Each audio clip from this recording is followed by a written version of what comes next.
Alright, for today's video, indak-indak sa Kadayawan.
Alegria Dance Company, Sarangani Province, Alabel.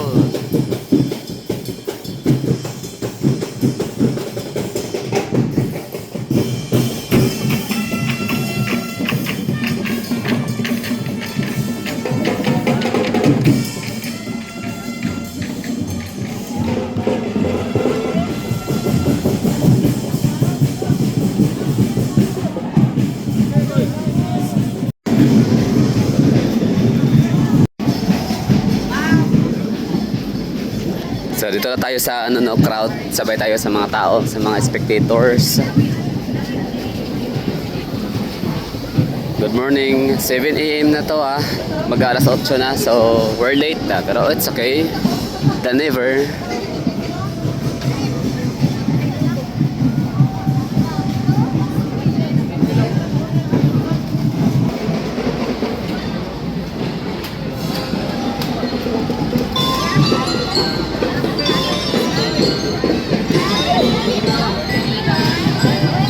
So ito yung mga dito, mga naka-prepare, naka-ready na to para doon mamaya mag-perform sa harap ng mga judges.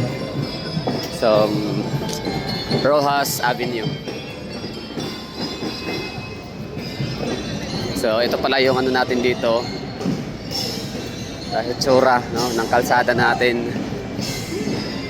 Dahil sa sobrang hirap ng natin ngayon economy, may mga participants, may mga contingents na nag-withdraw sa kadahilan ng hindi nila kayang ipagpatuloy dahil nga sa expenses at walang support ang kanilang mga local government unit.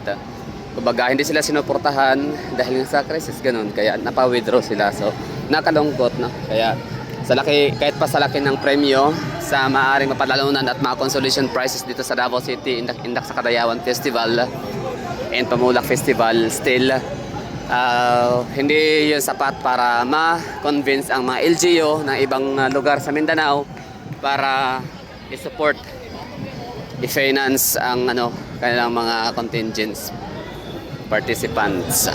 Sayang.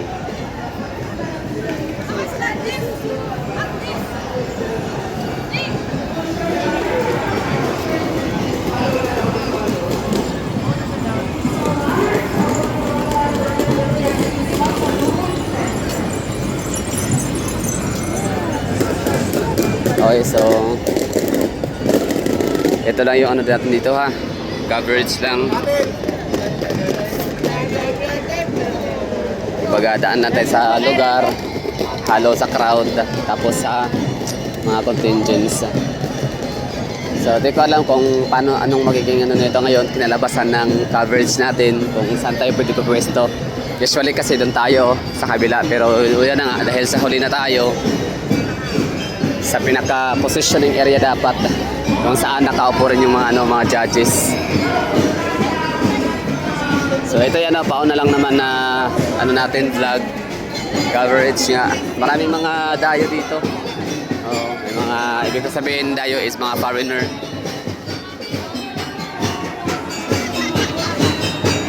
Yan.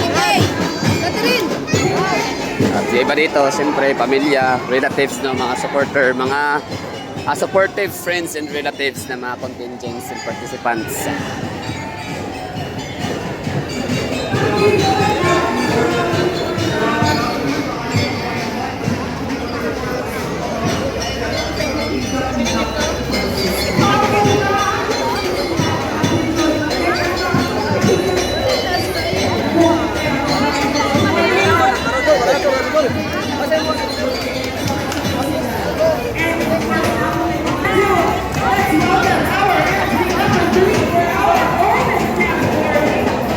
So, open category na to, no?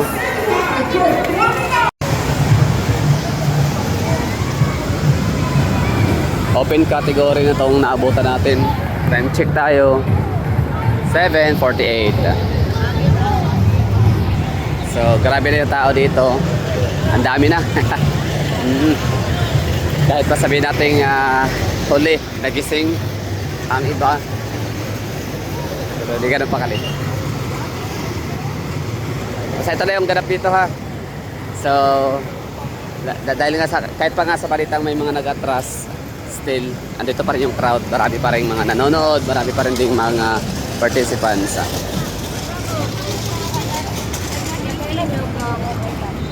Dapat mangkutaw.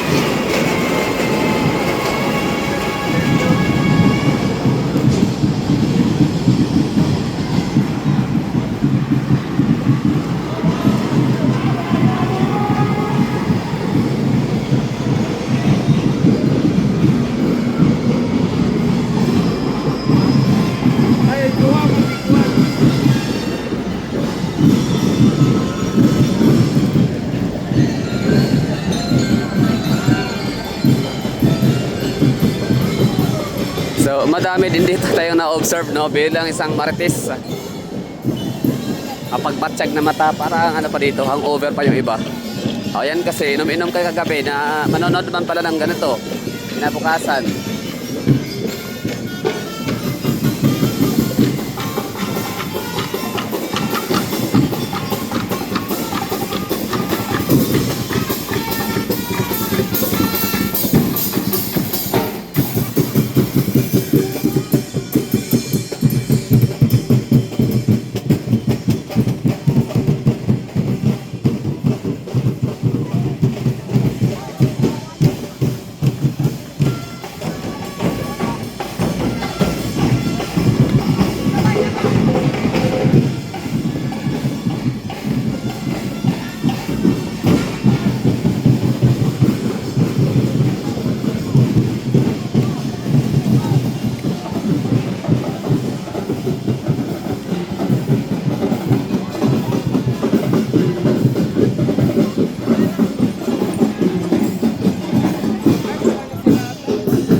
Saog, Kadagaya. Open category means hindi taga Davao City. Maaaring taga Digos, Jensan, Tagum, Mati, Nako. So yun yung mga usually sumasali talaga lagi.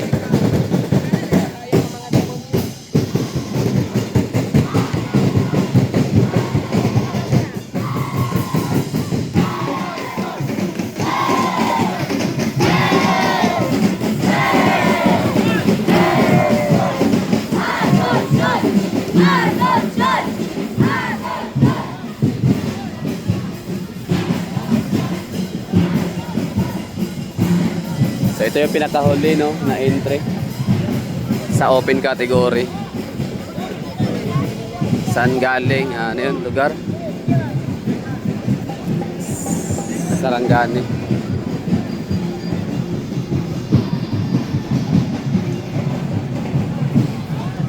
Okay, yun na ano. So, hanap na tayo ng pwesto or yung pinaka ano talaga ano lugar para makapag plaster ang inyong abang lingkod na si Galata Explorer na yung mas maganda yung kuha. Plastada. Ay, sa kabila muna tayo dito. Ay, di pwede makaano. Tawid. Nako. Okay lang, no? Ano kaya, baga pa naman. Di pa naman tayo ganun kalit. So, isip-isip ko nga dapat kanina din ako gigising muna. Pero, sige. Andito tayo eh. So, yun lang siguro. Thank you for watching. Abangan nyo ang aking sasunod na mga ano doon, coverage doon sa may mas malapitan sana. Basta bahala na.